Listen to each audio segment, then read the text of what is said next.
സുപ്രഭാതത്തിൻ്റെ ലോഞ്ചിങ്ങിൻ്റെ സമയത്ത് നമുക്കൊക്കെ അറിയുന്നത് പോലെ പിന്നെ പല ഭാഗത്തു നിന്നുള്ള ഒരു സഹകരണം ഇല്ല, അതല്ലെങ്കിൽ ബഹിഷ്കരണം എന്നുള്ള രീതിയിലുള്ളൊക്കെ ഒരു സ്വരങ്ങൾ പല ഭാഗത്തും കേൾക്കേണ്ടായി. മുരളീധരൻ പങ്കെടുക്കുന്നു എന്നുള്ള വിവരം സോഷ്യൽ മീഡിയയിലും മറ്റും ഞങ്ങൾ പ്രചരിപ്പിച്ചില്ല. അദ്ദേഹം UAE ഇറങ്ങിയതിന് ശേഷമാണ് പങ്കെടുക്കുന്നു എന്നുള്ളത് ഞങ്ങൾ പ്രചരിപ്പിച്ചത്. അതിനുശേഷം അദ്ദേഹത്തിനും വരാൻ പറ്റില്ല എന്നുള്ള വിവരം കിട്ടി. അദ്ദേഹം ഞങ്ങളോട് കാണണമെന്ന് പറഞ്ഞു. അങ്ങനെ അദ്ദേഹം താമസിക്കുന്ന ഹോട്ടലിൽ ഞാൻ ഉൾപ്പെടെയുള്ള സുപ്രഭാതത്തിൻ്റെ ഉത്തരവാദിത്തപ്പെട്ട ആളുകൾ, CEO ഉൾപ്പെടെയുള്ള ആളുകൾ അവർ പോയി കണ്ടപ്പോൾ അദ്ദേഹം പറഞ്ഞത്, എനിക്ക് വലിയ സമ്മർദ്ദമുണ്ട് പിന്നെ പരിപാടിയിൽ പങ്കെടുക്കരുതെന്നുള്ളത്. യഥാർത്ഥത്തിൽ ഈ ബഹിഷ്കരിച്ചു എന്ന് സോഷ്യൽ മീഡിയയിലൂടെ അതല്ലെങ്കിൽ പിന്നെ ദൃശ്യമാധ്യമങ്ങളിലൂടെ നമ്മൾ അറിഞ്ഞാലും അവരൊന്നും നേരിട്ട് നമ്മളോട് ഞങ്ങൾ ബഹിഷ്കരിക്കുകയാണ്, ഞങ്ങൾ വരില്ല എന്ന് പറഞ്ഞിട്ടില്ല. കേരളത്തിലെ ഒരു പത്രം കൂടി ഗൾഫ് നാടുകളിലേക്ക് എത്തുകയാണ്. സുപ്രഭാതത്തിൻ്റെ UAEയിലേക്കുള്ള വരവ് ഏറെ പ്രതീക്ഷയോടെയാണ് മലയാളികൾ നോക്കിക്കാണുന്നത്. മെയ് 18 സുപ്രഭാതം ഗൾഫ് എഡിഷൻ ലോഞ്ച് ചെയ്യിക്കുന്നു. അതോടനുബന്ധിച്ച് കുറച്ച് വിവാദങ്ങളും പിന്നാലെയുണ്ടായി. സുപ്രഭാതം ലോഞ്ചിങ്ങും അതുപോലെ തന്നെ അതിനുശേഷമുണ്ടായ കുറച്ച് വിവാദങ്ങളെക്കുറിച്ചുമൊക്കെ നമ്മളോടൊന്ന് സംസാരിക്കുന്നതിനായി ഗൾഫ് സുപ്രഭാതം ജനറൽ കൺവീനർ അബ്ദുറഹ്മാൻ തങ്ങൾ ഇന്ന് നമ്മോടൊപ്പമുണ്ട്. സ്വാഗതം. സുപ്രഭാതം 10ാം വാർഷികം ആഘോഷിക്കുന്നൊരു സമയമാണുള്ളത്. ഈ സമയത്തിനാണ് 8ാമത് എഡിഷനായിട്ട് UAEയിൽ കൂടി ഇപ്പോൾ ലോഞ്ച് ചെയ്തിട്ടുള്ളത്. എന്താണ് സുപ്രഭാതം ഗൾഫിലേക്ക് കൂടി വരുന്ന ഒരു സമയത്തുള്ള പ്രതീക്ഷകൾ എന്തൊക്കെയാണ്? സുപ്രഭാതത്തിൻ്റെ 10ാം വാർഷികത്തിൽ അതിൻ്റെ 8ാമത്തെ എഡിഷൻ UAEയിൽ നിന്ന് തുടങ്ങാൻ സാധിച്ചു എന്നതിൽ ഞങ്ങൾ വലിയ സന്തോഷത്തിലാണ്. യഥാർത്ഥത്തിൽ പിന്നെ നേരത്തെ ചർച്ച ചെയ്യപ്പെട്ടിരുന്നത് ഖത്തറിൽ ആദ്യം തുടങ്ങുമെന്നൊരു സാധ്യത പറഞ്ഞിരുന്നു. ഞങ്ങൾ 5 വർഷം മുമ്പ് തന്നെ അതിൻ്റെ ചർച്ചകൾ തുടക്കം കുറിച്ചിരുന്നു. ബാപ്പുസ്താദുള്ള സമയത്ത് തന്നെ മർഹൂം ബാപ്പുസ്താദ് വന്ന് പിന്നെ സുപ്രഭാതത്തിൻ്റെ ഒരു എഡിഷൻ നമുക്ക് ഇവിടെ ആരംഭിക്കണമെന്ന് അവിടുത്തെ UAE സുന്നി കൗൺസിലിനോട് ആവശ്യപ്പെടുകയും അതുമായി ബന്ധപ്പെട്ടുള്ള ചർച്ചകൾ നേരത്തെ തുടക്കം കുറിച്ചിരുന്നു. കോവിഡിന് മുമ്പ് തന്നെ അതുമായി ബന്ധപ്പെട്ട ചർച്ചകൾക്ക് തുടക്കം കുറിച്ചിരുന്നു. നിർഭാഗ്യവശാൽ കോവിഡ് വന്നത് കാരണം ഇടയ്ക്ക് അതിൻ്റെ ചർച്ചകളൊക്കെ അവസാനിക്കാനുണ്ടായത്. പിന്നീട് നിരന്തരമായി അതുമായി ബന്ധപ്പെട്ട ചർച്ചകൾ തുടക്കം കുറിക്കുകയും കോവിഡ് കഴിഞ്ഞതിന് ശേഷം അതിൻ്റെ പ്രവർത്തനങ്ങളൊന്ന് ഊർജിതമാക്കുകയും ചെയ്തു. പിന്നെ കഴിഞ്ഞ വർഷം ബഹുമാനപ്പെട്ട സയ്യിദ് ഉലമ ജഫരി മുത്തുക്കോയ തങ്ങൾ അവിടെ വന്ന് നമുക്ക് 2024 അതിൻ്റെ 8ാമത്തെ എഡിഷൻ UAEയിൽ ആരംഭിക്കണമെന്ന് പറയുകയും അതിൻ്റെ പ്രവർത്തനങ്ങളൊന്നുകൂടി ഊർജിതമാക്കി. ഞങ്ങൾ ജനുവരിയിൽ തന്നെ തുടങ്ങണമെന്ന ആഗ്രഹത്തിലായിരുന്നു അതിൻ്റെ തുടക്കം ഉണ്ടായിരുന്നത്. ഈ നാട്ടിൽ നിന്നുള്ള നിർദ്ദേശം അങ്ങനെ തന്നെയായിരുന്നു, ജനുവരിയിൽ തന്നെ തുടക്കം കുറിക്കണം എന്നുള്ള. സാങ്കേതിക കാരണങ്ങളാൽ ഇങ്ങനെ പലപ്പോഴായിട്ട് ഉള്ള ഓരോ പ്രശ്നങ്ങളായി നീണ്ട് അങ്ങനെ അവസാനം മെയ് 18 അതിന് തുടക്കം കുറിക്കാൻ സാധിച്ചു എന്നുള്ള വലിയ സന്തോഷമുണ്ട്. ലോകത്തിൽ പത്രങ്ങളുടെ കാര്യം എടുത്തു വെക്കുകയാണെങ്കിൽ ആ പത്രങ്ങൾ വലിയ പ്രതിസന്ധി നേരിട്ടുകൊണ്ടിരിക്കുന്നൊരു കാലമാണ്. പല പത്രങ്ങളും അടച്ചുപൂട്ടുന്നു. കേരളത്തിൽ വരെ അങ്ങനെ സംഭവിച്ചുകൊണ്ടിരിക്കുന്നു. ഈ ഒരു സമയത്തും പുതിയ സുപ്രഭാതം തുടങ്ങുമ്പോഴേ ആ ഒരു വെല്ലുവിളിയുണ്ട് ശരിക്കും. എന്നാൽ പോലും ഒരു പുതിയ എഡിഷൻ അതും ഗൾഫ് രാജ്യത്ത് നിന്ന് തുടങ്ങുമ്പോൾ എന്താണ് ശരിക്കും ഇതിന് പിന്നിലുള്ള ഒരു ധൈര്യം? സത്യത്തിൽ പിന്നെ പത്രം എന്നുള്ളത് അല്ലെങ്കിൽ വായന മരിച്ചു എന്നുള്ളത് ഒരു ചർച്ച നടക്കുന്നുണ്ടെങ്കിലും യാഥാർത്ഥ്യത്തിൽ അങ്ങനെ ഒരു വസ്തുതയില്ല. ഇപ്പോൾ നമ്മൾ ദൃശ്യമാധ്യമങ്ങളെടുത്ത് പരിശോധിക്കുകയാണെങ്കിലും അതല്ലെങ്കിൽ അച്ചടി മാധ്യമങ്ങളെടുത്ത് പരിശോധിക്കുകയാണെങ്കിൽ കൂടുതൽ ആധികാരികത വരുന്നത് അച്ചടി മാധ്യമങ്ങൾക്കാണ്. ദൃശ്യമാധ്യമങ്ങളെ സംബന്ധിച്ച് പറയുകയാണെങ്കിൽ ചിലപ്പോൾ വാർത്തകൾ എക്സ്ക്ലൂസീവ് ന്യൂസ് ചിലപ്പോൾ വരും, പക്ഷേ ചിലപ്പോൾ 5-10 മിനിറ്റ് കൊണ്ട് ആ ന്യൂസുകൾ അപ്രത്യക്ഷമാകുന്ന കാഴ്ച കാണുന്നത്. കാരണം ഈ ന്യൂസുകൾ കൊടുക്കുന്ന ആളുകൾ അതല്ലെങ്കിൽ അതുമായി ബന്ധപ്പെട്ട് പ്രവർത്തിക്കുന്ന ആളുകൾ ഞങ്ങളുടെ ചാനലിൽ ആദ്യം വാർത്ത വരണം എന്നുള്ളതിൻ്റെ അടിസ്ഥാനത്തിൽ അതിൻ്റെ യാഥാർത്ഥ്യങ്ങൾ പരിശോധിക്കാതെ ചിലപ്പോൾ കിട്ടിയ ന്യൂസുകൾ കൊടുക്കണത്, പക്ഷെ അത് ചിലപ്പോൾ യാഥാർത്ഥ്യമാവില്ല. അതേസമയം അച്ചടി മാധ്യമങ്ങൾ എന്ന് പറയുമ്പോൾ അത് കൂടുതൽ പരിശോധന നടത്തി അതിൻ്റെ ആധികാരികത ഉറപ്പുവരുത്തിയതിന് ശേഷമാണ് പ്രിൻറ്റിങ്ങിലേക്ക് ആ വിഷയം പോകുന്നത്. അതുകൊണ്ട് തന്നെ പ്രിൻറ്റിങ് മീഡിയയ്ക്ക് എപ്പോഴും പ്രാധാന്യമുണ്ട്. വായന മരിച്ചിട്ടില്ല എന്നുള്ളത് തന്നെയാണ് അതിന് മനസ്സിലാകുന്നത്. പിന്നെ അതുപോലെ തന്നെ വായന എന്ന് പറഞ്ഞാൽ ഓരോരുത്തർക്കും ഒരു അഭിരുചിയാണ്. ചിലർക്ക് ഹെഡിങ് മാത്രം വായിച്ചു പോകുന്നൊരു താല്പര്യമുള്ള ആളുകളുണ്ടാവാം, ചിലപ്പോൾ സ്പോർട്സ് പേജ് മാത്രം വായിക്കുന്ന ആളുകളുണ്ടാവാം, അതല്ലെങ്കിൽ മരണ വാർത്തകൾ മാത്രം വായിക്കുന്ന ആളുകളുണ്ടാവും. അപ്പോൾ അതുകൊണ്ട് ഓരോരുത്തരും അവരുടെ അഭിരുചിക്കനുസരിച്ച് ആ മേഖലകളിലുള്ള വായന ഇപ്പോഴും നടന്നുകൊണ്ടിരിക്കുന്നുണ്ടെന്നുള്ളതാണ്. ഈ സോഷ്യൽ മീഡിയയിൽ വന്നിട്ട് പോലും വായന മരിച്ചിട്ടില്ല എന്നുള്ളതിൻ്റെ വലിയൊരു ഉദാഹരണമാണ് നമുക്ക് 8ാമത്തെ എഡിഷൻ അതിഗംഭീരമായി നടത്താനും വളരെയധികം പിന്നെ വരിക്കാരായി ചേർക്കാനും സാധിച്ചു എന്നുള്ളത് തന്നെ. വായന മരിച്ചിട്ടില്ല, പിന്നെ പത്രത്തിനെയും സാധ്യതകളുണ്ട് എന്നുള്ളത് തന്നെയാണ് ഇന്ന് നമുക്ക് മനസ്സിലാവുന്നത്. ആ ഒരു ആറ്റിറ്റ്യൂഡിൽ തന്നെയാണ്. അതെ, നേരത്തെ പറഞ്ഞു ജനുവരിയിൽ തുടങ്ങാൻ വേണ്ടി ഉദ്ദേശിക്കുന്നത്. ഇപ്പോൾ ഏകദേശം 3-4 മാസം കൂടി ഇവിടെ നീങ്ങി. ഒരുപാട് എത്ര എളുപ്പമായിരിക്കില്ല ഗൾഫിൽ ഒരു പത്രം തുടങ്ങാന്നുള്ളത്. ഒരുപാട് വെല്ലുവിളികൾ നേരിട്ടിട്ടുണ്ടാവില്ലേ? എന്തൊക്കെയായിരുന്നു ശരിക്കും അവിടെ നേരിട്ട ഒരു പ്രധാന വെല്ലുവിളികൾ എന്ന് പറയാൻ? പ്രധാന വെല്ലുവിളി എന്ന് പറഞ്ഞിട്ടുണ്ടെങ്കിൽ ഇതിൻ്റെ ലൈസൻസിങ് സമ്പ്രദായം തന്നെ നമ്മുടെ നാട്ടിലെ പോലത്തെ അല്ല, ഒരു വലിയ വെല്ലുവിളിയാണ്. പക്ഷേ അൽഹംദുലില്ലാഹ് അള്ളാഹുവിൻ്റെ വലിയൊരു അനുഗ്രഹത്താൽ നമുക്ക് ഇക്ര പബ്ലിക്കേഷൻ എന്ന പേരിൽ തന്നെ അതിൻ്റെ ലൈസൻസ് നേടിയെടുക്കാൻ സാധിച്ചു എന്നൊരു വലിയ അനുഗ്രഹമാണ്. പലപ്പോഴും നമ്മൾ നേതാക്കന്മാർ പറയുന്നത് കേട്ടിട്ടുണ്ട്, നമ്മുടെ നാട്ടിൽ ഈ പത്രത്തിൻ്റെ പേര് തന്നെ സുപ്രഭാതം എന്നുള്ള പേര് തന്നെ കിട്ടിയത് ഒരു അത്ഭുതമായിട്ട് പറയാറുണ്ട്. അതുപോലെ തന്നെയാണ് നമ്മളെ സംബന്ധിച്ച് ഗൾഫിൽ ഈ ഇക്ര എന്ന പേര് തന്നെ നമുക്ക് പിന്നെ കമ്പനി രജിസ്റ്റർ ചെയ്യാൻ സാധിച്ചതും അതിൻ്റെ തുടർച്ചയായിട്ട് ഈ പേരെടുക്കാൻ സാധിച്ചതും. അവിടെ വരിക്കാരെ ചേർക്കൽ ഒരു വെല്ലുവിളി തന്നെയാണ്. കാരണം എന്ന് വെച്ചാൽ പ്രവാസ ലോകത്ത് എന്ന് പറഞ്ഞാൽ പിന്നെ പലരും ചെറിയ പിന്നെ ശമ്പളക്കാരായിരിക്കാം, വലിയ ശമ്പളക്കാരുണ്ടെങ്കിലും നമ്മളെ സംബന്ധിച്ചിടത്തോളം പ്രവാസികളിൽ ഈ സജീവമായ സംഘടനാ രംഗത്തൊക്കെ വർക്ക് ചെയ്യുന്നത് പലപ്പോഴും പിന്നെ ചെറിയ ജോലിക്ക് ജോലി ചെയ്യുന്ന സാധാരണക്കാരായ ആളുകളായിരിക്കും. അപ്പോൾ അവരുടെ ഇടയിൽ പോയി ആളുകളെ ചേർക്കുക എന്നുള്ളത് ഒരു വെല്ലുവിളിയായിട്ട് നമുക്ക് ആദ്യത്തിൽ തോന്നി. പക്ഷേ സുപ്രഭാതം എന്നുള്ള ഈ ആ ഒരു പേരുമായി ഇറങ്ങിയപ്പോൾ തന്നെ അത് വലിയ സ്വീകാര്യത ലഭിച്ചു എന്നുള്ളതാണ് ഇവിടെ അത്ഭുതകരമായ ഒരു സംഭവമാണ്. അത് വളരെയധികം സ്വീകാര്യത നമുക്ക് നേടുകയും ഇന്ന് ഗൾഫിൽ ഇറങ്ങുന്ന പത്രങ്ങളിലുള്ള വരിക്കാരെക്കാൾ വലിയ ഒരു മുന്നേറ്റം നടത്താൻ നമുക്ക് സാധിക്കും. ചെറിയ സമയം കൊണ്ട് അതെ, വളരെ ചുരുങ്ങിയ സമയം കൊണ്ട് തന്നെ എളുപ്പം തന്നെ വരിക്കാർ ചേർക്കാൻ സാധിച്ചു. സ്ട്രാറ്റജി പലപ്പോഴും ആളുകൾ പരാതി പറയാൻ, നിങ്ങൾ ജനുവരി പിന്നെ ഞങ്ങൾ നവംബറിൽ തുടങ്ങിയത് ശരിക്കും അതിൻ്റെ ആളുകൾ ചേർക്കുന്ന ആ ഒരു പ്രക്രിയ.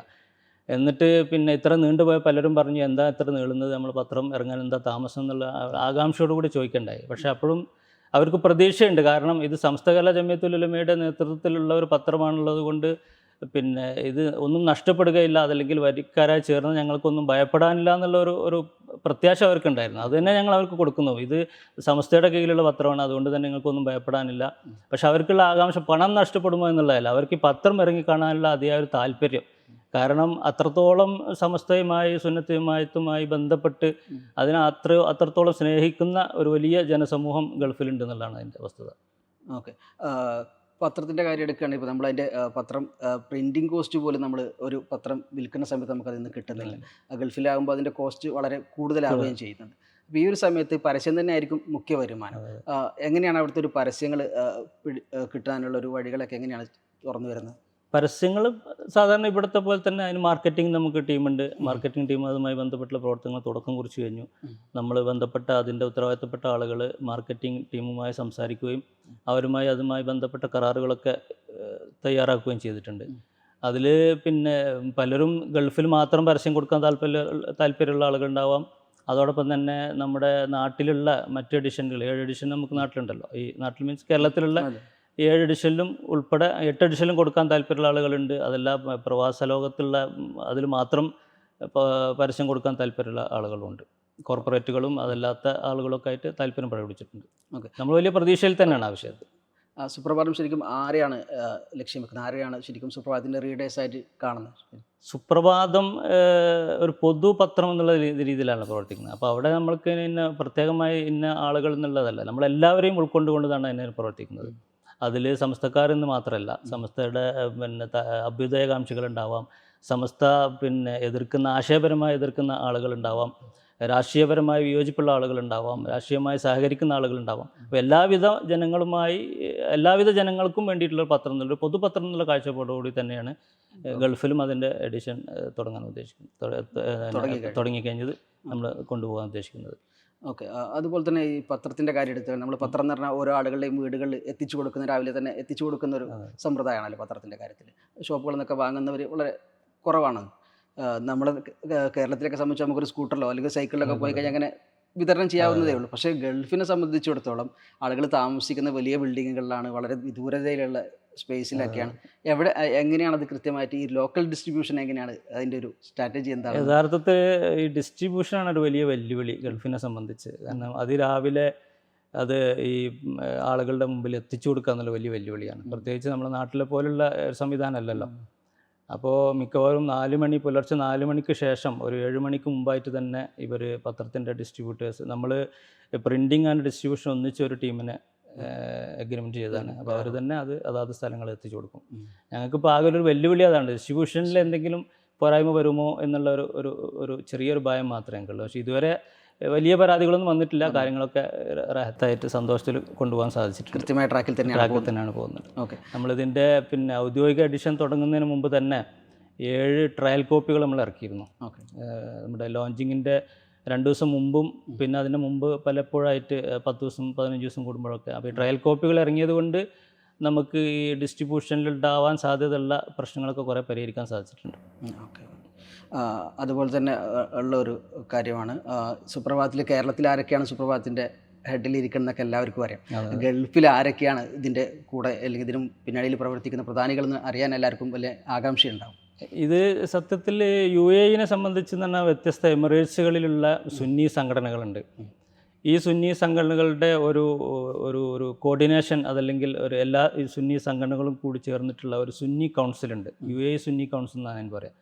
അതിൽ ഓരോ എമിറേറ്റ്സിലെയും സുന്നി സംഘടനകൾ, പിന്നെ വ്യത്യസ്ത അലുമിനികൾ ചേർന്നിട്ടുള്ള അങ്ങനെ 20ഓളം സംഘടനകൾ ചേർന്നിട്ടുള്ള ഒരു സുന്നി കൗൺസിലാണ്. ഈ സുന്നി കൗൺസിലാണ് ഇതുമായി ബന്ധപ്പെട്ട ചർച്ചകൾക്കൊക്കെ തുടക്കം കുറിച്ചത്. അപ്പോൾ സുന്നി കൗൺസിലാണ് ഇതിൻ്റെ ചെയർമാനാണ്, ഇതിൻ്റെ ചീഫ് പാട്രൺ സയ്യിദ് പൂക്കോയത്തങ്ങൾ എന്ന് പറയുന്ന അവരാണ് ഇതിൻ്റെ ചീഫ് പാട്രൺ. പിന്നെ സൈൻലാബിദ് സഫാരി, സൈൻലാബിദ് സാർ, അദ്ദേഹം നമ്മുടെ സുപ്രഭാതത്തിൻ്റെ ഇവിടുത്തെ വൈസ് ചെയർമാൻ കൂടിയാണ്, അതോടൊപ്പം ഗൾഫിൻ്റെ ചെയർമാൻ കൂടിയാണ്. സുപ്രഭാതത്തിൻ്റെ ലോഞ്ചിങ്ങുമായി ബന്ധപ്പെട്ടിട്ട് അന്നത്തെ താങ്കളുടെ പ്രസംഗത്തിൽ ഒരു കാര്യം പറയണ്ടായി. സുപ്രഭാതം പരസ്യം രഹസ്യമാക്കാറില്ല, അതുപോലെ രഹസ്യം പരസ്യമാക്കാറില്ല എന്നുള്ളത്. ആ ഒരു താങ്കളുടെ ആ ഒരു നിലപാട് അല്ലെങ്കിൽ കോട്ട് സോഷ്യൽ മീഡിയയിലൊക്കെ ഏറെ ചർച്ച ചെയ്യപ്പെടുകയും ചെയ്തിട്ടുണ്ടായി. എന്തായിരുന്നു ശരിക്കും അതിലൂടെ പറയാൻ ഉദ്ദേശിച്ചത്? സുപ്രഭാതത്തിൻ്റെ ലോഞ്ചിങ്ങിൻ്റെ സമയത്ത് നമുക്കൊക്കെ അറിയുന്നത് പോലെ പിന്നെ പല ഭാഗത്തു നിന്നുള്ള ഒരു സഹകരണം ഇല്ല, അതല്ലെങ്കിൽ ബഹിഷ്കരണം എന്നുള്ള രീതിയിലുള്ളൊക്കെ ഒരു സ്വരങ്ങൾ പല ഭാഗത്തും കേൾക്കേണ്ടായി. യഥാർത്ഥത്തിൽ ഈ ബഹിഷ്കരിച്ചു എന്ന് സോഷ്യൽ മീഡിയയിലൂടെ അതല്ലെങ്കിൽ പിന്നെ ദൃശ്യമാധ്യമങ്ങളിലൂടെ നമ്മൾ അറിഞ്ഞാലും അവരൊന്നും നേരിട്ട് നമ്മളോട് ഞങ്ങൾ ബഹിഷ്കരിക്കുകയാണ്, ഞങ്ങൾ വരില്ല എന്ന് പറഞ്ഞിട്ടില്ല. നമ്മളതുമായി ബന്ധപ്പെട്ടിട്ട് എല്ലാ നേതാക്കന്മാരും, നമ്മളവിടെ രാഷ്ട്രീയം നോക്കിയിട്ടില്ല, പ്രതിപക്ഷം ഭരണപക്ഷം എല്ലാ ഭാഗത്തിലും പ്രമുഖരായ ആളുകളൊക്കെ നമ്മൾ ആ പരിപാടിയിലേക്ക് ക്ഷണിച്ചതാണ്. ഈ പരിപാടി ഇതുവരെ നീണ്ടു പോകാനുള്ള ഒരു പ്രധാന കാരണം തന്നെ നമ്മൾ പ്രധാനപ്പെട്ട വ്യക്തിത്വങ്ങളെ ഉദ്ദേശിച്ച ആളുകളുടെ ഡേറ്റ് കിട്ടാനുള്ളൊരു താമസം ഉണ്ടായതുകൊണ്ടാണ് പലപ്പോഴും ഇതിൻ്റെ ലോഞ്ചിങ്ങിൻ്റെ ഡേറ്റ് തന്നെ നീണ്ടുപോയത്. ഇതിലേക്ക് നമ്മൾ ബഹുമാനപ്പെട്ട യൂസുഫ് അലി സാഹിബിൻ്റെ ഒരു സാന്നിധ്യം ഞങ്ങൾ ആഗ്രഹിച്ചിരുന്നു. അപ്പോൾ അദ്ദേഹത്തിൻ്റെ ഡേറ്റ് ഞങ്ങൾക്ക് പിന്നെ മെയ് 18-ാം തീയതിക്ക് തന്നു. ആ ഡേറ്റ് കിട്ടിയ ഉടനെ തന്നെ ഞങ്ങൾ ബഹുമാനപ്പെട്ട സാദിഖ് അലി ശിഹാബ് തങ്ങളെ ബന്ധപ്പെട്ട് അദ്ദേഹത്തിൻ്റെ ഒരു ഉറപ്പുവരുത്തി, ഈ വിഷയത്തിൽ അദ്ദേഹത്തിൻ്റെ സാന്നിധ്യം ഞങ്ങൾ ഉറപ്പുവരുത്തി. അതോടൊപ്പം തന്നെ കുഞ്ഞാലിക്കുട്ടി സാഹിബിൻ്റെയും സാന്നിധ്യം ഞങ്ങൾ ഉറപ്പുവരുത്തി. അവർ രണ്ടുപേരുടെയും സാന്നിധ്യം ഒരേ സമയത്തുണ്ടായത്. അത് പിന്നെ സാദിഖ് അലി തങ്ങളെ ക്ഷണിക്കാൻ പോയ സമയത്ത് കുഞ്ഞാലിക്കുട്ടി സാഹിബ് അവിടെ ഉണ്ടായിരുന്നു. അപ്പോൾ അവർ രണ്ടുപേരെയും ഒരേ സമയത്ത് തന്നെ ക്ഷണിച്ച് അവരെ ഡയറിയിൽ അത് എഴുതി വെച്ച് ഉറപ്പുവരുത്തിയതിന് ശേഷം നമ്മൾ ബഹുമാനപ്പെട്ട ജിഫ്രി തങ്ങളുമായി ബന്ധപ്പെട്ട് തങ്ങളുടെയും ഡേറ്റ് ഉറപ്പുവരുത്തി. അതിനുശേഷമാണ് മറ്റുള്ള അതിഥികളെ ക്ഷണിക്കുന്ന കാര്യങ്ങളിലേക്ക് ഞങ്ങൾ മുന്നോട്ട് പോകുന്നത്. പിന്നെ ഞങ്ങൾ പ്രധാനമായിട്ട് ഇതിലേക്ക് ആദ്യം ഞങ്ങൾ പിന്നെ ശശി തരൂരിനെ ഒരു ശ്രമം നടത്തി നോക്കി. പക്ഷേ അദ്ദേഹത്തിലേക്ക് നമ്മൾ ഉദ്ദേശിച്ചമാതിരി ഈ കാര്യങ്ങൾ എത്തിപ്പെടാൻ പ്രയാസമായതുകൊണ്ട് VD സതീശനെയാണ് പിന്നെ ഞങ്ങൾ പിന്നെ ഈ പരിപാടിയിലേക്ക് ക്ഷണിച്ച മറ്റൊരു അതിഥി ഉണ്ടായിരുന്നത്. അത് എന്തോ കാരണത്താൽ, എന്താണ് കാരണം നമുക്ക് വ്യക്തമായിട്ട് അറിയില്ല, അത് അവസാന നിമിഷം ക്യാൻസലായി പോകുന്ന സാഹചര്യം ഉണ്ടായി. അതിനുശേഷം ഞങ്ങൾ പിന്നെ നമ്മുടെ രമേശ് ചെന്നിത്തല സാറിനെ ക്ഷണിച്ചു. സാറിന് ടിക്കറ്റും വിസയും ഞങ്ങൾ റെഡിയാക്കി കൊടുത്തു, എല്ലാം ഓക്കെ ആക്കി. അദ്ദേഹത്തിൻ്റെ PAക്ക് പിന്നെ വിസ വേണമെന്ന് പറഞ്ഞാൽ അതും ഞങ്ങൾ റെഡിയാക്കി. അതിനുശേഷം അദ്ദേഹം വരാൻ പറ്റില്ല എന്ന് പറയണ്ടായി. അപ്പോൾ അതിനുശേഷം പിന്നെ ഞങ്ങൾ ഇനി പിന്നെ പ്രതിപക്ഷത്തു നിന്ന് ഇനിയിപ്പോൾ ഒരാളെ ആരാവും എന്നുള്ളതിന് ഇങ്ങനെ ചർച്ച ചെയ്തതിൻ്റെ അടിസ്ഥാനത്തിൽ നമുക്ക് പിന്നെ ബഹുമാനപ്പെട്ട MP മുരളീധരൻ സാറിനെ ക്ഷണിക്കാൻ തീരുമാനിച്ചു. അപ്പോൾ അദ്ദേഹം വരാമെന്നേറ്റു. അങ്ങനെ അദ്ദേഹത്തെ ഞങ്ങൾ ടിക്കറ്റ് എടുത്ത് അവിടെ കൊണ്ടുപോവുകയും ചെയ്തു. അതോടൊപ്പം തന്നെ ഭരണപക്ഷത്ത് ഞങ്ങൾ ബഹുമാനപ്പെട്ട മന്ത്രി റിയാസ് അവർകളെയും ക്ഷണിച്ചിരുന്നു. അവരും എത്താമെന്ന് പറഞ്ഞിരുന്നു. ഈ മുരളീധരൻ സാറിനെ ക്ഷണിക്കുന്നതിൻ്റെ ഇടയിൽ ഞങ്ങൾ ചില ഒരു ഇത് കാര്യം ചെയ്തതെന്താ വെച്ചാൽ, VD സതീശൻ സാറും അതുപോലെ തന്നെ പിന്നെ ചെന്നിത്തല സാറിൻ്റെയും സാന്നിധ്യം ഉണ്ടെന്ന് അറിഞ്ഞപ്പോൾ തന്നെ ഞങ്ങൾ നോട്ടീസൊക്കെ പ്രചരിപ്പിക്കുകയും അതുമായി ബന്ധപ്പെട്ട പ്രചരണം സോഷ്യൽ മീഡിയ നടത്തി. പിന്നീടാണ് അവർ വരില്ല എന്നുള്ളവരെ ഞങ്ങൾ അറിയുന്നത്. അപ്പോൾ പിന്നെ ഞങ്ങൾ എന്ത് ചെയ്തു, എന്നാൽ പിന്നെ അടുത്ത ആളെ ഞങ്ങൾ ക്ഷണിച്ച് ഉറപ്പ് വരുത്തിയാലും തൽക്കാലം അവർ ആരാണെന്നുള്ളത് പുറത്ത് വിടണ്ട എന്നുള്ളതിൻ്റെ അടിസ്ഥാനത്തിലാണ് അവസാന നിമിഷം വരെ പിന്നെ MP മുരളീധരൻ പങ്കെടുക്കുന്നു എന്നുള്ള വിവരം സോഷ്യൽ മീഡിയയിലും മറ്റും ഞങ്ങൾ പ്രചരിപ്പിച്ചില്ല. അദ്ദേഹം UAE ഇറങ്ങിയതിന് ശേഷമാണ് പങ്കെടുക്കുന്നു എന്നുള്ളത് ഞങ്ങൾ പ്രചരിപ്പിച്ചത്. അതിനുശേഷം അദ്ദേഹത്തിനും വരാൻ പറ്റില്ല എന്നുള്ള വിവരം കിട്ടി. അദ്ദേഹം ഞങ്ങളോട് കാണണമെന്ന് പറഞ്ഞു. അങ്ങനെ അദ്ദേഹം താമസിക്കുന്ന ഹോട്ടലിൽ ഞാൻ ഉൾപ്പെടെയുള്ള സുപ്രഭാതത്തിൻ്റെ ഉത്തരപ്പെട്ട ആളുകൾ, CEO ഉൾപ്പെടെയുള്ള ആളുകൾ അവർ പോയി കണ്ടപ്പോൾ അദ്ദേഹം പറഞ്ഞത്, എനിക്ക് വലിയ സമ്മർദ്ദമുണ്ട് പിന്നെ പരിപാടിയിൽ പങ്കെടുക്കരുതെന്നുള്ളത്. അപ്പോൾ ഞങ്ങൾ ചോദിച്ചു, ആരാണ് സാറ് സമ്മർദ്ദം ചെലുത്തുന്നത്? ആരാണെന്ന് എനിക്ക് പറയാൻ പറ്റില്ല, കാരണം ചെറിയ ആളുകൾ പറയുകയാണെങ്കിൽ ഇപ്പോൾ ഞാൻ അങ്ങനെ നിങ്ങളെ വിളിച്ച് പറയില്ലല്ലോ, കാര്യപ്പെട്ട ആളുകളുടെ സമ്മർദ്ദമാണ്, നിങ്ങൾ UDFൻ്റെ ഭാഗമാണ്, അതുകൊണ്ട് നിങ്ങൾ ഈ പരിപാടിയിൽ പങ്കെടുക്കരുത് എന്നാണ് എനിക്ക് കിട്ടിയ നിർദ്ദേശം തന്നെ. പിന്നെ അപ്പോൾ ഇനിയിപ്പോൾ എന്താ ഒരു മാർഗ്ഗം എന്ന് വെച്ചപ്പോൾ അദ്ദേഹം എനിക്ക് കോൺഗ്രസിൻ്റെ സീനിയർ നേതാക്കന്മാർ ആരെങ്കിലും അനുമതി നൽകുകയാണെങ്കിൽ ഞാൻ പരിപാടിയിൽ പങ്കെടുത്തോളാം, എനിക്ക് പ്രശ്നമൊന്നുമില്ല. ഞാൻ നിങ്ങളുടെ പരിപാടിയിൽ പങ്കെടുക്കാൻ വേണ്ടി മാത്രം വന്നതാണ്, നിങ്ങൾ ടിക്കറ്റും വിസ എടുത്തിട്ട് വന്നാൽ ഞാൻ വേറൊരു പരിപാടി ഏറ്റിട്ടില്ല. അതുകൊണ്ട് കോൺഗ്രസിൻ്റെ സീനിയർ നേതാക്കന്മാർ ആരെങ്കിലും എനിക്ക് അനുമതി തരാണെങ്കിൽ ഞാൻ പരിപാടി പങ്കെടുത്തോളാം. നിങ്ങൾ വേണുഗോപാൽ നമ്മളെ പിന്നെ കെ സി വേണുഗോപാലായിട്ട് ബന്ധപ്പെട്ടിട്ട് എനിക്കൊരു പെർമിഷൻ വാങ്ങി തന്നാൽ മതി. അപ്പോൾ ഓക്കെ, ഞങ്ങൾ സംസാരിക്കാമെന്ന് പറഞ്ഞു. അപ്പോൾ ഞങ്ങൾ അങ്ങോട്ടും റിക്വസ്റ്റ് വെച്ചെന്നാൽ അങ്ങനെയാണെങ്കിൽ സാറേ ഞങ്ങൾ പിന്നെ ഈ ലോഞ്ചിങ്ങിൻ്റെ തൊട്ട് മുമ്പ് നമ്മുടെ ഒരു മീഡിയ സെമിനാർ ഉണ്ട്, അതേ വേദിയിൽ തന്നെ മീഡിയ സെമിനാറുള്ളത്. അതിൻ്റെ വേദിയൊന്നും മാറുന്നുണ്ടെങ്കിലും സ്ഥലം ഒന്ന് തന്നെയാണ്. അപ്പോൾ ആയിക്കോട്ടെ, അതിൽ ഞാൻ പങ്കെടുത്താൽ കുഴപ്പമില്ല, മറ്റേതിന് എനിക്ക് നിങ്ങൾ പെർമിഷൻ വാങ്ങി തരുന്നത്. അങ്ങനെ ഞങ്ങൾ അവിടുന്ന് അദ്ദേഹത്തിൻ്റെ അടുത്ത് പോകുന്നു. പിന്നെ ഞങ്ങൾ പിന്നെ വേണുഗോപാലായിട്ട് കെ സി വേണുഗോപാലായിട്ട് ബന്ധപ്പെടാനുള്ള ശ്രമങ്ങൾ നടത്തി. അദ്ദേഹത്തെ ഫോണിൽ വിളിച്ചു. നമ്മൾ ഉത്തരവാദിത്തപ്പെട്ട ആളുകൾ ഫോണിൽ വിളിച്ച് സംസാരിച്ചപ്പോൾ അദ്ദേഹത്തിൻ്റെ മറുപടി ഒരു അനുകൂലമല്ല എന്നുള്ളതാണ് സംസാരിക്കുന്ന ആളുടെ മുഖഭാവത്തിൽ നിന്ന് ഞങ്ങൾക്ക് മനസ്സിലാക്കാൻ, വായിച്ചെടുക്കാൻ സാധിച്ചത്. ഞാൻ തിരിച്ചു വിളിക്കാമെന്ന് പറഞ്ഞു. അദ്ദേഹം പറഞ്ഞു ഞാൻ റായ്ബറയിലാണ് ഉള്ളത്, ഇവിടെ തെരഞ്ഞെടുപ്പുമായി ബന്ധപ്പെട്ട തിരക്കിലുള്ളത്, അതുകൊണ്ട് തിരിച്ചു വിളിക്കാമെന്ന് പറഞ്ഞു. അപ്പോൾ ആയിക്കോട്ടെ, നിങ്ങൾ തിരിച്ചു വിളിക്കണം, നിങ്ങളുടെ വിളി ഞങ്ങൾ പ്രതീക്ഷിച്ചിരിക്കുകയാണെന്ന് നമ്മളെ ഭാഗത്തുനിന്ന് സംസാരിച്ച ആളും പറഞ്ഞു. പക്ഷേ പരിപാടി തീരുന്നവരെ തിരിച്ചു വിളി ഉണ്ടായതില്ല. അതുകൊണ്ട് പിന്നെ മുരളീധരൻ സാറ് ആ പരിപാടിയിൽ പങ്കെടുക്കുകയുണ്ടായില്ല. അതേസമയം അദ്ദേഹം മീഡിയ സെമിനാർ വന്ന് ഉദ്ഘാടനം ചെയ്ത് പരിപാടി വിജയമാക്കി തരികയും ചെയ്തു. ഓക്കെ, സാദിഖലി തങ്ങളെയും വിജയമാക്കി തരികയും ചെയ്തു. ഓക്കെ, സാദിഖലി തങ്ങളെയും കുഞ്ഞാലിക്കുട്ടി സാഹിബിനെയൊക്കെ നേരത്തെ തന്നെ വിളിച്ചു അവരുടെ ഡേറ്റ് എടുത്തെന്ന് പറഞ്ഞു. എനിക്ക് തോന്നുന്നു ജിഫ്രി തങ്ങളെ എടുക്കുന്നതിന് മുമ്പേ അവരുടെ ഡേറ്റ് എടുത്തിട്ടുണ്ടായിരുന്നു. ഈ ഒരു സാഹചര്യത്തിൽ പോലും അവർ പരിപാടിയിൽ പങ്കെടുക്കും, നേരത്തെ നിങ്ങളെ അറിയിച്ചിട്ട് ബഹിഷ്കരിക്കുന്ന കാര്യം അല്ലെങ്കിൽ പരിപാടിയിൽ പങ്കെടുക്കാത്ത കാര്യം അറിയിച്ചിട്ടില്ല എന്നും പറഞ്ഞു. ഈ ഒരു വിഷയം ഉണ്ടായി. കാരണം കോഴിക്കോടത്തെ മീറ്റിംഗ് വെക്കുന്നത് അതിന് ശേഷമാണെന്നും റിപ്പോർട്ടുകളുണ്ട്. അപ്പോൾ ഈ ഒരു സാഹചര്യത്തിലേക്ക് എന്താണ് അതിൻ്റെ സംഘാടക സമിതി അംഗങ്ങൾ എന്നുള്ള നിലയിൽ അല്ലെങ്കിൽ അവിടുത്തെ പ്രധാനികൾ എന്നുള്ള നിലയിൽ? ഞങ്ങൾക്കതിൽ സങ്കടമുണ്ട്. കാരണം എന്ന് വെച്ചാൽ ഞങ്ങൾ ഒരു രാഷ്ട്രീയ പാർട്ടിയോടും വിരോധം ഉണ്ടായിരുന്ന രീതിയിലോ അതല്ലെങ്കിൽ പിന്നെ ഭരണപക്ഷം പ്രതിപക്ഷം എന്നുള്ള വ്യത്യസ്തമൊന്നും കാണിക്കുന്നില്ല. ഇത് സുപ്രഭാതം ഒരു പൊതുപത്രം എന്നുള്ളതിൽ പ്രവർത്തിക്കുന്നു. സമസ്തയും കേരളത്തിലുള്ള എല്ലാ രാഷ്ട്രീയ സംഘടനകളും ആരോടും അടുപ്പമോ വെറുപ്പോ കൂടാതെ രീതിയിൽ പ്രവർത്തിക്കും. ആ ഒരു നിലപാട് തന്നെ ഗൾഫിൽ ഞങ്ങളെ സംബന്ധിച്ചുള്ളത്. ഞങ്ങൾക്ക് ആരോടും പ്രത്യേകിച്ചൊരു വിരോധമോ പ്രത്യേകിച്ച് താല്പര്യമോ ഒന്നുമില്ല. ഈ ബഹിഷ്കരണം ഇവിടെ നടക്കുമ്പോൾ അതേ സമയത്ത് തന്നെ UAE-യിലുള്ള ഞങ്ങളൊക്കെ പ്രവർത്തിക്കുന്ന KMCC പോലുള്ള സംഘടന പോലും ബഹിഷ്കരിക്കുന്നു എന്നുള്ളൊരു ആഹ്വാനം അതിൻ്റെ പ്രസിഡൻറ്റിൻ്റെ ഭാഗത്തു നിന്നുണ്ടായി. അതൊക്കെ ഞങ്ങളെ സംബന്ധിച്ചൊരു വേദനാജനകമായ ഒരു വാർത്തയായിരുന്നു അതൊക്കെ. കാരണം അങ്ങനെ ഒരു സാഹചര്യം നിലനിൽക്കുന്നില്ല, അല്ലെങ്കിൽ സാഹചര്യം ഉണ്ടായി എന്ന് വിശ്വസിക്കുന്ന ആളുകളല്ല ഞങ്ങളൊന്നും. മുന്നോട്ട് തന്നെ പോകേണ്ടതുണ്ട്. ഇനി നിലവിൽ അന്നത്തെ KMCC പ്രസിഡന്റ് വിളിച്ച് ബഹിഷ്കരിക്കുന്ന കാര്യം പറഞ്ഞെങ്കിൽ കൂടിയും ഈ നിലവിലെ KMCC-യുടെ ഒരു പങ്കുണ്ട്. കാരണം ഗൾഫിനെ സംബന്ധിച്ചിടത്തോളം KMCC-ക്ക് വലിയ പങ്കുണ്ട്. അവിടുത്തെ പ്രത്യേകിച്ച് മുസ്ലിം കമ്മ്യൂണിറ്റിനിടയിൽ വലിയ സ്വാധീനമുള്ളതാണ്. നമുക്കൊരു പത്രം മുന്നോട്ട് കൊണ്ടുപോകേണ്ടതുണ്ട്. നിലവിൽ KMCC-ൻ്റെ ഒരു സഹകരണം എങ്ങനെയാണ്? ഞാൻ മനസ്സിലാക്കിയിടത്തോളം അതൊരു ബഹിഷ്കരണ ആഹ്വാനം മാത്രമേ ഉണ്ടാകാൻ സാധ്യതയുള്ളൂ. തുടർന്നൊക്കെ സഹകരിച്ച് പോകാനുള്ള സാധ്യത തന്നെയാണ് നമ്മൾ കാണുന്നത്. അതല്ലാത്ത മറ്റുള്ള രീതിയിലുള്ള ഒരു എന്താ പറയുക, ഒരു വെറുപ്പോ ഒരു വിദ്വേഷമോ ഒന്നും ഇല്ല എന്നുള്ളതാണ് എൻ്റെ ഒരു അനുഭവത്തിൽ മനസ്സിലാക്കാൻ സാധിച്ചത്. ഓക്കെ, യൂസഫ് അലി സാഹിബിൻ്റെ ഡേറ്റ് ആണല്ലോ ആദ്യം. അതെ. പക്ഷെ അദ്ദേഹം പരിപാടിയിൽ നേരിട്ട് എത്തിയില്ല. അതും ഇതുമായി എന്തെങ്കിലും ബന്ധമുണ്ടോ? ഇല്ല, അതൊരു ഒരു ബന്ധമില്ല. അത് എത്തില്ല എന്നുള്ളത് തൊട്ട് മുമ്പ് നമ്മൾ അറിയിച്ചിരുന്നു. ഇങ്ങനെ പരിപാടി അത്യാവശ്യമായിട്ട് സിഡ്നിയിലാണെന്ന് എൻ്റെ ഓർമ്മ, ഒരു പിന്നെ ഒഫീഷ്യൽ പരിപാടി ഉണ്ട്. അപ്പോൾ അദ്ദേഹം ചേംബർ ഓഫ് കൊമേഴ്സിൻ്റെ മെമ്പറും കൂടിയാണല്ലോ. അപ്പോൾ അതുകൊണ്ട് ഷെയ്ഖ് നിർബന്ധമായിട്ട് പറഞ്ഞിട്ടുണ്ടല്ലോ പങ്കെടുക്കണം. അദ്ദേഹത്തിന് അറിയാം പരിപാടി ഉണ്ട് എന്നുള്ളത് നേരത്തെ അറിയാം. പക്ഷേ യൂസുഫ് അലി സാഹിബിന് ആ പരിപാടിയിൽ പങ്കെടുക്കേണ്ടി വരില്ല എന്നുള്ള ധാരണയുടെ അടിസ്ഥാനത്തിലാണ് ഞങ്ങൾക്ക് ഡേറ്റ് തന്നത്. പിന്നെ ഷെയ്ഖ് നേരിട്ട് പറഞ്ഞു പരിപാടിയിൽ നിങ്ങൾ പങ്കെടുക്കണം, ഒരു പ്രസൻറ്റേഷൻ നിങ്ങളുടെ ഭാഗത്ത് ഉണ്ടാവേണ്ടതുണ്ട് എന്ന് പറഞ്ഞുകൊണ്ട് പരിപാടിക്ക് പോവാണ്. അപ്പോൾ അതിന് പിന്നെ വേണമെങ്കിൽ അതിന് പകരമായിട്ട് ഞാൻ എൻ്റെ ഒരു ആശംസ റെക്കോർഡ് ചെയ്ത് നിങ്ങൾക്ക് അയച്ചു തരാം, അതല്ലെങ്കിൽ നിങ്ങൾ പറഞ്ഞേക്കുകയാണെങ്കിൽ എൻ്റെ ഓഫീസിൽ ഒന്ന് റെക്കോർഡ് ചെയ്യാം. അതുമാത്രമല്ല അദ്ദേഹം പറഞ്ഞത്, ഇനി സുപ്രഭാതവുമായി ബന്ധപ്പെട്ട് നാട്ടിൽ നിങ്ങൾ എന്ത് പരിപാടി വെക്കുകയാണെങ്കിലും ഞാൻ ആ പരിപാടിയിൽ വന്ന് പങ്കെടുക്കാമെന്ന് അദ്ദേഹം നമുക്ക് വാക്ക് തന്നിട്ടുണ്ട്. ഓക്കെ, അപ്പോൾ അദ്ദേഹത്തിൻ്റെ വരാതിരിക്കലിന് ഇതുമായി ഒരു ബന്ധമൊന്നുമില്ല. പൊതുവേ സോഷ്യൽ മീഡിയയിലും മറ്റൊക്കെ പറയപ്പെടുന്നത് മന്ത്രി റിയാസിനെ പങ്കെടുപ്പിച്ചത് ശരിയായില്ല എന്നുള്ള അഭിപ്രായമുണ്ട്. അത് ചരിത്രം പരിശോധിച്ചാൽ അതിൽ വസ്തുതയില്ല.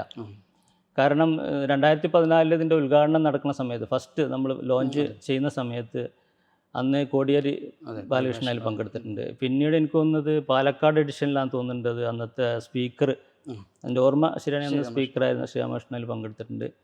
അതുപോലെ വേറെ ഏതോ ഒരു പരിപാടിയിലും കൂടി ഇടതുപക്ഷത്തിൻ്റെ പ്രതിനിധികൾ ഉണ്ടായിട്ടുണ്ട്. പിന്നെ സുപ്രഭാതത്തിൻ്റെ ഒരു നയം തന്നെ പറയുന്നത് പൊതുപത്രം എന്നുള്ളതാണല്ലോ. അപ്പോൾ സ്വാഭാവികമായിട്ടും പ്രമുഖരായ കക്ഷികളെല്ലാവരും പങ്കെടുപ്പിക്കേണ്ടി വരും. അതിൽ പിന്നെ ഇടതുപക്ഷമെന്നോ വലതുപക്ഷമെന്നോ പറയുന്നതിൽ അർത്ഥമില്ല. അത് ഭരണപക്ഷം കൂടിയാണ്, ഭരിക്കുന്ന ഭരണകക്ഷി മന്ത്രിയും കൂടിയാണ്. ആ അർത്ഥത്തിൽ നോക്കുമ്പോൾ പറയുന്നതിലൊരു യാഥാർത്ഥ്യം ഇല്ല എന്നാണ് മനസ്സിലാക്കേണ്ടത്. പക്ഷെ അന്ന് ഉണ്ടായിരുന്ന, അതായത് കോടിയേരി ബാലകൃഷ്ണൻ പങ്കെടുക്കുമ്പോൾ ഉണ്ടായിരുന്ന ആ ഒരു സമീപനമല്ല ജനങ്ങൾക്ക് സുപ്രഭാതത്തോട് ഇപ്പോൾ നിലവിൽ ഉള്ളത്. കാരണം അന്ന് അത് ആരും അത്ര വിവാദമാക്കി അല്ലെങ്കിൽ പ്രശ്നമാക്കുക, കാരണം പ്രശ്നമാക്കേണ്ട കാര്യമില്ല എന്നുള്ളത് തന്നെയാണ് ഒരു പൊതുപത്രം എന്നുള്ള നിലക്ക് സംഭവിക്കേണ്ടത്. ഇപ്പോഴും അതിൻ്റെ ആവശ്യമില്ല. പക്ഷേ എന്നിരുന്നാൽ പോലും ആളുകൾ അത് വിവാദമാക്കുന്നു. അല്ലെങ്കിൽ മുഹമ്മദ് റിയാസ് ഒരു ന്യൂനപക്ഷ ഭാഗത്തു നിന്നുള്ള ഒരു മന്ത്രി അല്ലെങ്കിൽ എന്നുള്ള നിലക്ക് കൂടിയാണ് ക്ഷണിച്ചിട്ടുണ്ടായിരിക്കും. പക്ഷേ എന്നിട്ട് പോലും ഇത്തരം വിവാദമാക്കുന്നു ഇത്തരം കാര്യങ്ങളൊക്കെ. സുപ്രഭാതത്തോട് ഒരു പ്രത്യക്ഷത്തിലോ അല്ലെങ്കിൽ പരോക്ഷമായിട്ടോ ആരെങ്കിലും ഒരു കൃത്യമായ ഒരു വിയോജിപ്പ് പ്രകടിപ്പിച്ചു തുടങ്ങിയിട്ടുണ്ടോ? എനിക്ക് തോന്നുന്നത് സുപ്രഭാതത്തിൻ്റെ വളർച്ചയിലുള്ള അസൂയ പലർക്കും ഉണ്ടാവാം, സ്വാഭാവികമായിട്ടുണ്ടാവാം. അതിൻ്റെ ഭാഗമായിട്ടുണ്ടാകുന്ന ഒരു എതിർപ്പ് എന്ന് മാത്രമേ അതിനെ കണക്കാക്കാൻ പറ്റുള്ളൂ. നമ്മളെ സംബന്ധിച്ച് നമ്മൾ ഇത്തരം കാര്യങ്ങളൊക്കെ പോസിറ്റീവായിട്ട് കാണുന്ന ആളുകളാണ്. ഇപ്പോൾ ഈ എതിർപ്പുകളൊക്കെ നമ്മൾ പോസിറ്റീവായിട്ട് കണ്ടുള്ളൂ. നമ്മൾ അതിനെ ആക്ഷേപിക്കുവാനോ അതിനെ എതിർക്കുവാനോ അതല്ലെങ്കിൽ വരാത്തതിലുള്ള അമർഷം എവിടെയും രേഖപ്പെടുത്തിയിട്ടില്ല. നമുക്കതിൽ അങ്ങനെ ഒരു ചിന്ത നമ്മൾ വന്നിട്ടില്ല. നമ്മളെല്ലാം പോസിറ്റീവായി കാണുന്ന ആളുകളാണ്. നമ്മൾ കോവിഡ് മാത്രം പോസിറ്റീവായി കാണാറില്ല, അതിനെ നെഗറ്റീവായിട്ട് കാണുന്ന ആഗ്രഹിക്കുന്ന ആളുകളാണ്. ബാക്കിയെല്ലാം നമ്മൾ പോസിറ്റീവായി കാണുന്ന ആഗ്രഹിക്കുന്ന ആളുകളാണ്. ഓക്കെ, താങ്കളുടെ ഈ ഒരു പോസിറ്റീവ് മൈൻഡും അതുപോലെ തന്നെ ഇപ്പോൾ നിലവിലുള്ള വിവാദങ്ങളൊക്കെ ഇതോടെ വിവാദങ്ങളായി തന്നെ അവസാനിക്കട്ടെ എന്നും മുന്നോട്ട് ഏറെ ദൂരം പോകാനുണ്ട്. അപ്പോൾ മുന്നോട്ടുള്ള എല്ലാ പാതകളും സുഗമമായിരിക്കട്ടെ എന്നുകൂടി ഈ അവസരത്തിൽ ആശംസിക്കുന്നു. Thank you.